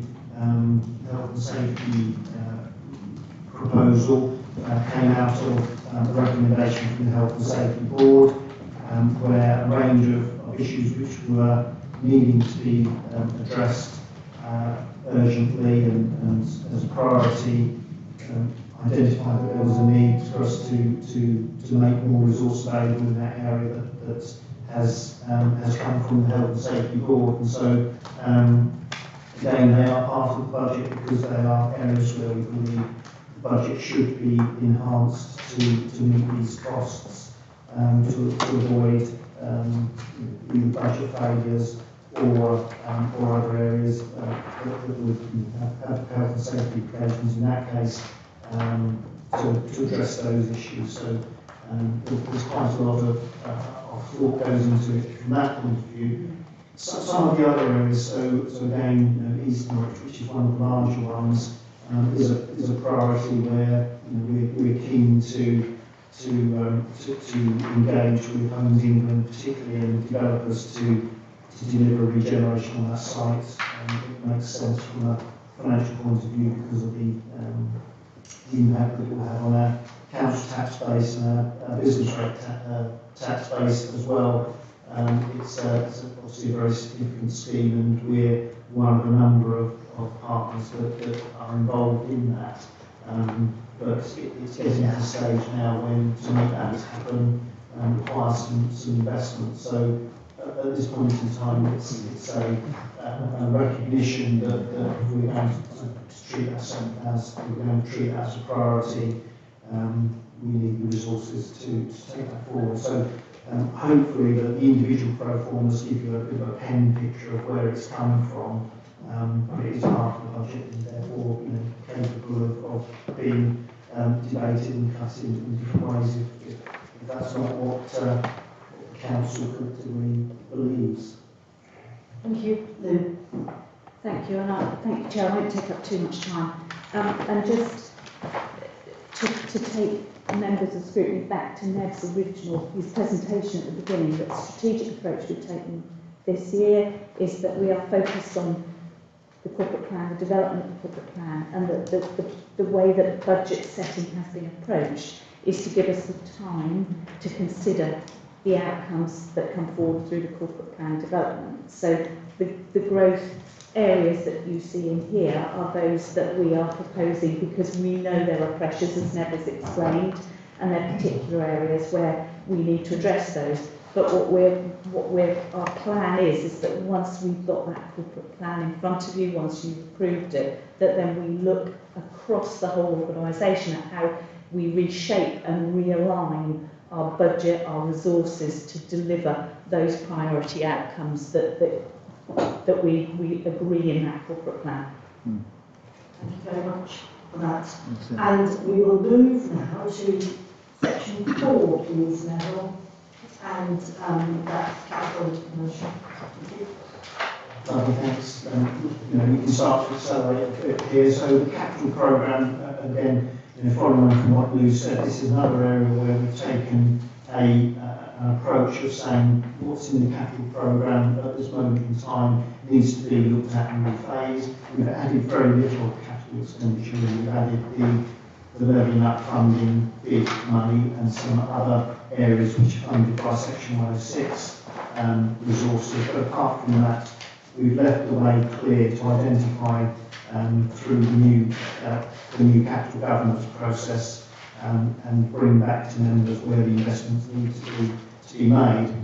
That said, if you look at the capital programme for both the general fund and the housing revenue account, which is on page 91, you'll see that over 5 years it's still a £227 million programme, so pretty significant by any measure. And if I then draw your attention to table 4.4 and 4.5 on pages 94 and 95, you'll see how we're proposing to fund that capital programme. And you'll see that programme is fully funded. And when we move on to the next section around treasury management and the treasury management strategy, you'll sort of get a little bit more context about the funding sources that we have available to us. So that's probably all I'm saying. Thank you. Any questions on that, please? Thank you, Councillor Thomas. Yeah, the capital investment programme is very ambitious. Can you give us more detail? Yeah, I mean, I think if you look at the housing revenue account first, a lot of the capital expenditure in the housing revenue account is on either new build or capital enhancement of the housing stock, and some of which we've talked about already. So, £321 million is the estimate over the 30-year business plan of PCC and retrofitting. There's a fair chunk that sits in here for that. And other stuff that you'd expect to see, new kitchens, new bathrooms, new roofs, and new boilers, are the real big areas that we would expect to see in the house revenue account capital programme. In the general fund capital programme, again we're still seeing the back end of significant funding for the towns fund, so that's coming through the last few parts of the towns fund investment are happening there. Significant investment in parks and open spaces, and also coming through again with an eye to replacement of the waste collection fleet in the later years of the programme. It's also the way that we maintain the fabric, invest in the fabric of our operational and investment properties. And I think the other thing that you'll see in the general fund capital programme is some significant investment in digitalisation, so bringing our systems up to standard and using that also as a lever to make the council efficient. Can I ask you, to what extent, what degree we're working with partners using other people's money in bringing those investments in? We always like to spend money. Well, yeah, we encourage it. Yeah. So absolutely, you know, and section 106 is still good examples of that. Still, it obviously goes into a broad range. There are projects in this that are funded by still coming back from the Greater Norwich Growth Board. Again, Town's funding is again a significant investment of other people's money, and delivering that funding bid, about £7.5 million included in the programme, which is the initial grant funding that we've been allocated. You know, there will be some enhancements to that. You know, we'll actually, you know, if all goes according to plan, we'll actually spend closer to £9 million on delivering that fund area, which is a large cost activity or health and well-being. So significant investment of other people's. Thank you. Any other? Yes, Councillor. One question. Yes, I found it helpful actually in the table from page 99 in the response to the question about detail. I also noticed that the still contribution of 1.259 million is about less than half what we would have got from Andy Square. But my question is on page 84, 85 on the capital loans section. 85 and 6 capital loans section. Talks about there's a section on line homes, previously NLL. I look for a section on NCSL, I can see that. Why is there not that section on NCSL?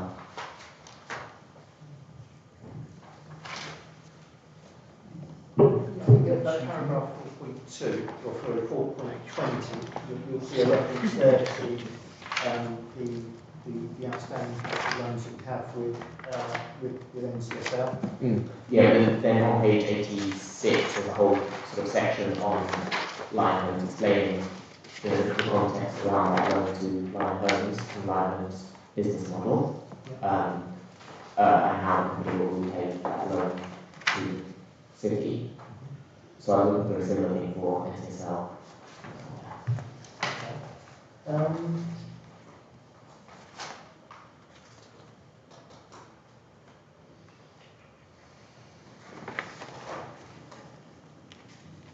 Yes, thank you. It's Gareth, isn't it? Gareth? Yes.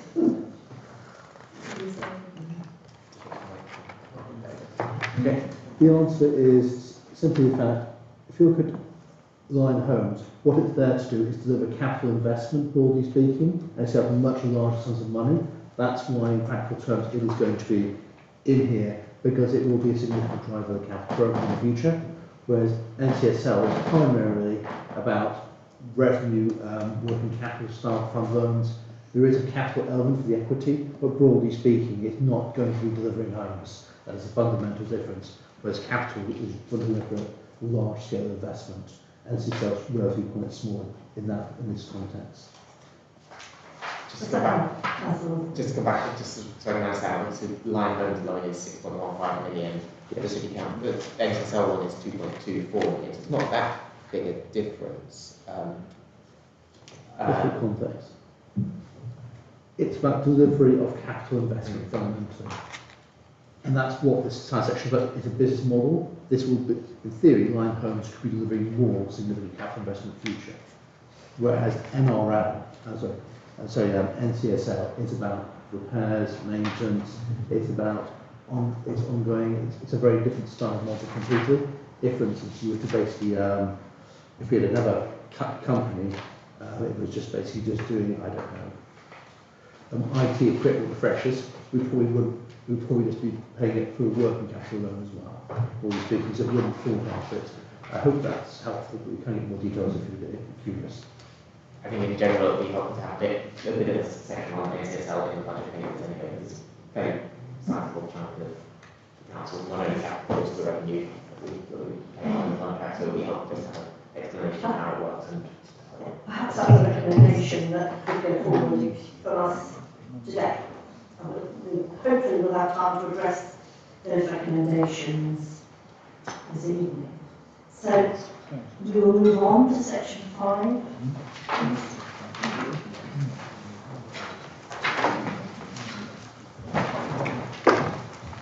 Treasury management. 113. Good friendly treasury management strategy, which went through council earlier this week. So again, the treasury management strategy is a statutory requirement to set out how the council manages its day-to-day cash flow and also all of its loans and borrowing requirements. So we have a treasury management committee that specifically focuses on the treasury management performance and the treasury management strategy. They have helped develop this. You'll find lots of synergies between this and the section we just looked at, because of course all of the capital investment through the capital programme will be funded from capital resources, which will either be monies held on the council's balance sheet until it's needed. So while it's not being needed, we will be reinvesting that to achieve a return. Where we're borrowing, and borrowing is a component that we try to minimise as much as possible, but where we are borrowing, there is a borrowing requirement for the capital programme, making sure that we borrow at the correct time and get the timing right to maximise the benefit by taking out loans at lower interest rates is all part of the treasury management strategy. And what the treasury management strategy does is it brings together the need and purposes that we're borrowing and using capital for, and brings that together with a review of how we're performing against a range of indicators that the intention is to keep the council's borrowing affordable and manageable. So this is a key area that's proven to be fundamentally important to authorities which have run into difficulties with their debt. There's a whole range of indicators in here. Capital financing requirement, which sets out ultimately our underlying need to borrow. So at some point in time we will need to borrow the £320 million that's set out as our capital financing requirement. We don't currently have £320 million borrowed. Something like £210 million, just under, is what our actual external borrowing is. But keeping those elements of our capital treasury management, keeping on top of it and making sure that we're doing that in safe and appropriate ways, is what the management strategy is fundamentally all about. So it needs to be read hand in hand with the capital programme and capital commercial strategy as well. So as Nell said, treasury management was an agenda item on Tuesday evening council meeting. Are there any further discussion points? Thank you. So we'll move then on to section 6. Section 6. Right. So section 6 is a statutory statement I have to make under section 25 of the Local Government Finance Act, and it asks me to do two things. It asks me to specifically comment on the robustness of the budget estimates, taking that first of all, where we talk about growth items in areas where there potentially are budget pressures that need to be put right. That is my recommendation, to make sure that the budget estimates are robust and we're not setting budgets which are either unreasonably low or too much. So the first part of the statement focuses on the robustness of budget estimates. There's a significant process that goes through to put these budget estimates together across the authority, so not just within the finance service. And so I need to assure myself that that process has identified all relevant factors to make sure that we're not setting a budget which we have no chance of achieving because the estimates are inaccurate. The second part is all about the adequacy of the reserves, and we touched a bit about reserves earlier this evening, and it is, as we discussed earlier, I need to assure myself that the risks and the issues that are seeking to be mitigated by the prudent minimum level of reserves is adequate, and we have adequate reserves available for that. I also need to assure myself that the reasons we're holding earmarked reserves are appropriate and at the right level, and therefore it's appropriate to hold those rather than applying them to expenditure. So what the statement does is set out that I have confidence in both those areas. Thank you. I suspect no comments on that, but thank you. I wanted to say thank you actually for the very helpful financial glossary at section 7, which gets us, well, probably through. Councillor Padder, you had a comment? Just a very quick one. I think this is the statement of the budget is very important. I think it shapes the context of the entire report. So I would put that up front for everybody to see ahead of the rest of them. Thank you. Thank you for that. And then the final section is the equality impact assessment. Was there anything you wanted to say on that? No, nothing particularly. We need for the overall equality assessment of the budget to just take into account the cumulative impact of all the measures that are proposed.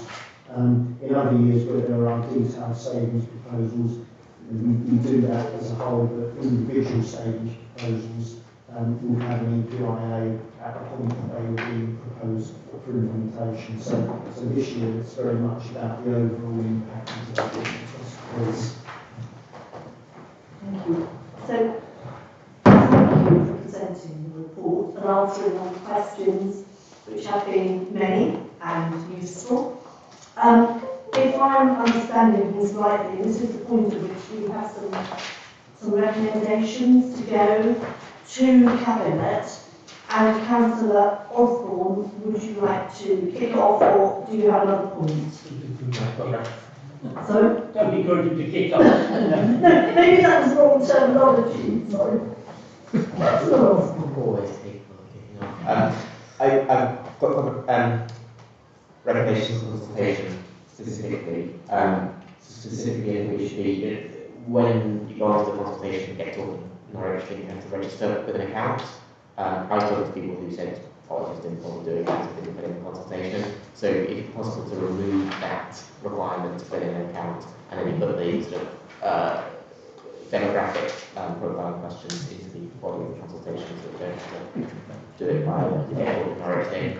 If you don't register though, could I come to South Norwich and come in and have a go?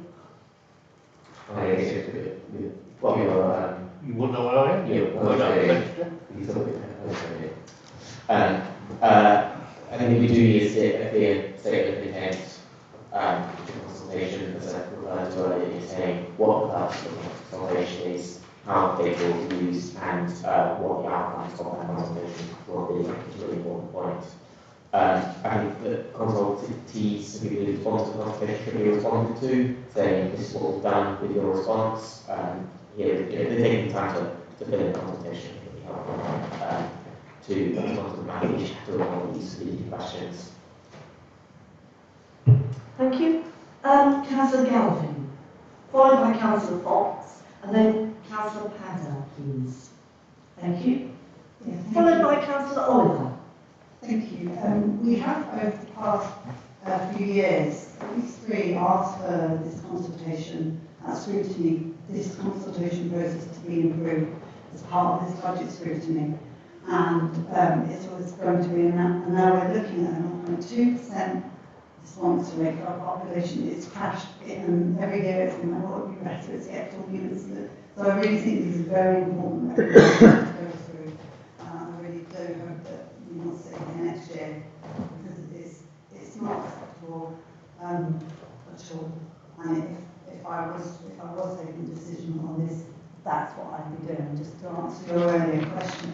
And I'd also like to propose that we include in part of the equality and diversity strategy to make sure that we pick up as an indicator that the sample response is representative of the population. The other recommendations I think we had as we went on was all councils having a briefing on future shape Norwich and access to the SharePoint on that. To clarify links between the corporate plan consultation and the budget consultation, try to see the clear logic map around those two and how they work together. And if there are gaps in that, then we need to look at it, for the coming years. And I think there was a recommendation around section on NCSL in the budget papers. Briefing on that. So just the ones I listed down. Yeah. Thank you. Thank you for that. And Councillor Fox, you have a recommendation? Jamie and Lucy have covered them. They're covered? It was the one that really gets me is I think there should be zero tolerance of leading questions in consultations. Thank you. Councillor Padder. What? Yes. Sorry. You have a bugbear of mine. I spent 3 years studying surveys as part of my PhD, and it makes me want to weep when I see consultations that aren't following good practice. So, please do take that seriously. Thank you. As a one-time social scientist many years ago, I do agree. Consultations are very difficult to formulate, but it's something to aim for. Certainly. Councillor Prinsey. So, I think the purpose of this consultation idea is some sort of public engagement, so that the people around the council have some confidence that they're fulfilling the wishes of the residents. But I think that most of the residents don't have a very firm idea of how the council does things. And I wonder whether a recommendation from this group might be that the way in which the council communicates how it spends the money is improved somewhat. So that when we're confronted with people at the doorstep asking us this and that, we have some sort of a document that we might be able to point them to about how the council tax money and the housing revenue money is in fact distributed. Thank you for that. Any other recommendations? Councillor Oliver, I forgot you. Sorry. Thank you. Yeah, just recognising the consultation process again and digital inclusion. Now, I know that statistically Norfolk's got very perhaps surprisingly good digital skills for large amounts of the population, but literacy rates are not great. I wonder how many people are automatically excluding themselves. I did complete the consultation, and yeah, to me, there's a lot of background information that I think, as Councillor Prinsey was saying, for example, there were aspects where there were statutory services and non-statutory services that were presented as options. That, our statutory services aren't optional, and that wasn't made clear. It was just a kind of this or that kind of response, and I would have been able to just encourage more people to complete it had there been options other than digital as well as that. And would it be a fair comment that sometimes people aren't aware of terminology in the way that I said, I was really pleased to have a financial glossary. Sometimes we do use terminology that, unless you're part of this, how would you know? Because it's not your everyday sort of working. So, I think that's important. Councillor Driver, I'm sure I saw your hand go up. Did it come down again? Yeah, must have done. It must have done. Councillor Young. I'd like to agree with that point from Councillor Oliver and say, could we look at including more deliberative processes in our consultations around budget? So that's a more inclusive, deliberative process. Could we just at least consider deliberative processes rather than one type of consultation to help with that qualities aspect? Thank you. Any other points from anybody on the budget? Right, okay, thank you very much. And thank you to officers who... So, we did say at the beginning that we would go back to section item 3 on the agenda, the corporate plan. We're obviously not looking at the corporate plan today. Just to remind people that our next Tuesday's meeting is not taking place, but we'll meet again on the 29th of February.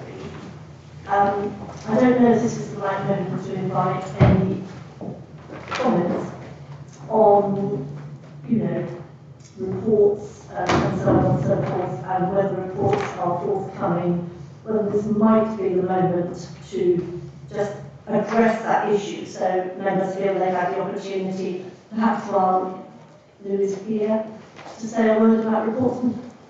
Is that something you'd like to speak on, Councillor Osborne? Yes, it is.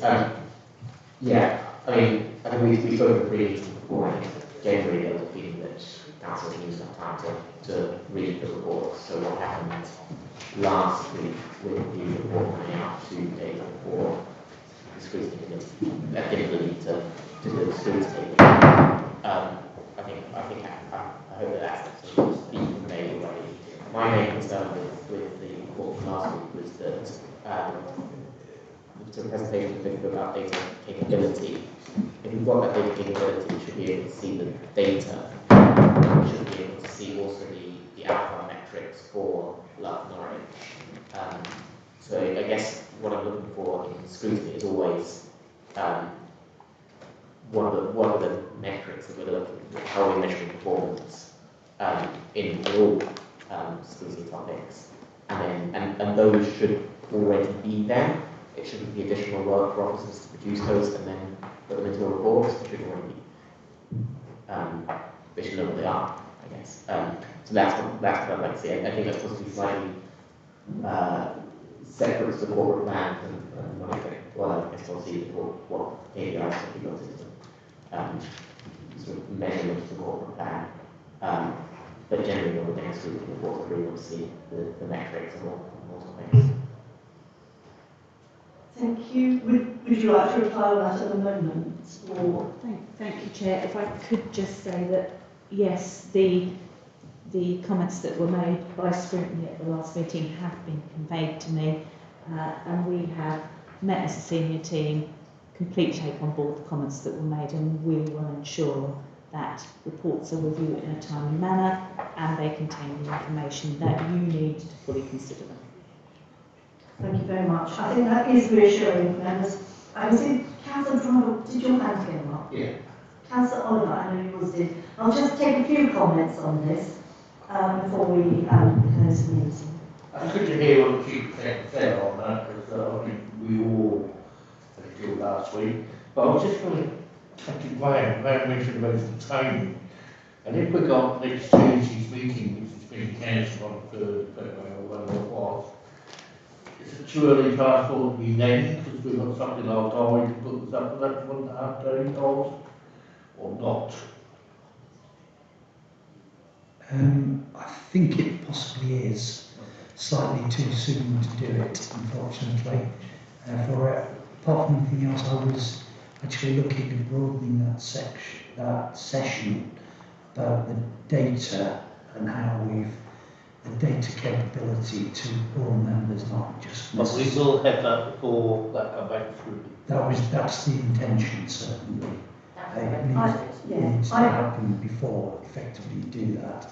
So I was planning to use that session to raise awareness on the tools, but there will also be a data dashboard effectively within the reports that comes back. Thank you for that. I mean, I think the feeling amongst people was that some people had already filled that void created by next Tuesday and moved on. So it's reassuring to know it will come back. Councillor Oliver, thank you. Thank you. Yes, just to reiterate what I asked earlier, is that all that briefing or training will be available to all members, not just members of the Scrutiny Committee. It will be helpful for us all. And a little follow-up. Work in progress, but that was my current intention, which is one of the reasons why I thought next Tuesday was too soon. Thank you. Can I just Yes. So, with the possible piece of work on consultation, is that something for a future work programme on scrutiny? I'm aware that I'm a substitute member, so I don't know how the committee how to fund things, but is that the correct understanding? That it would be a future topic. I mean, I think, sort of looking at the leader, it was something that would go to Cabinet, but I think Cabinet probably would want scrutiny to take on board as a very important topic, because it is important how we relate to, find out. I think some very valid points. Sorry, Chair, I'm interrupting. No, go on. I think some very valid points have been made tonight about how we could improve our consultation processes, and I would encourage Scrutiny to put that on the forward work programme. I can see that it might not actually fit into this year's work programme. It might be next year's work programme. Chief Secretary, thank you. Yes, just very quickly to reinforce what the leader has said, we would welcome some pre-scrutiny on a piece of work that we are currently developing, and in the new civic year we would welcome some pre-scrutiny on that. Thank you very much. Councillor Osborne, I'll give you the last. You can have the last voice. Thank you. Just want to make sure that that's sort of noted, though, the comment from the leader there that scrutiny would welcome, or that the Cabinet would welcome scrutiny's comments on the consultation, because obviously we did try to do that before, and there's a whole other way. It was on the work programme and it was removed from the work programme, so just want to make sure that we're very clear that that is something that everyone wants here. It will be there unless the committee removes it. So, I mean, the committee will do its very best to make sure it is there. And thank you for that. It's really important. It is such an important thing. Is there anybody else who needs to speak? No? Can I just say thank you very much for coming this evening. Lots of questions. Well done. Thank you. Thank you. If you want to take your pay down, leave them